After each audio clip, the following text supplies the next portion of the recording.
السلام عليكم ورحمة الله تعالى وبركاته.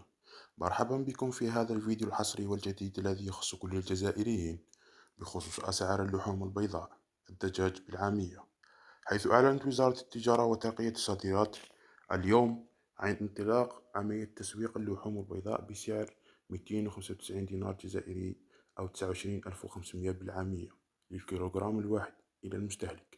وأفاد بيان الوزارة أن العملية ستتم عبر كل الوحدات التابعة للديوان الوطني لتغذية الأنعام وتربية الدواجن أوناب، والشركة الجزائرية لضبط المنتجات الفلاحية صربة، وكذا الفضاءات التجارية الكبرى ومحلات القصابة عبر كامل التراب الوطني. هذه الخطوة، يضيف البيان، تأتي في إطار سلسلة من الإجراءات المسطرة من طرف الحكومة التي تهدف إلى تنظيم السوق وضبط الأسعار عبر تفريغ المخزونات لتحقيق التوازن بين العرض والطلب بما يخدم مصلحة المستهلكين.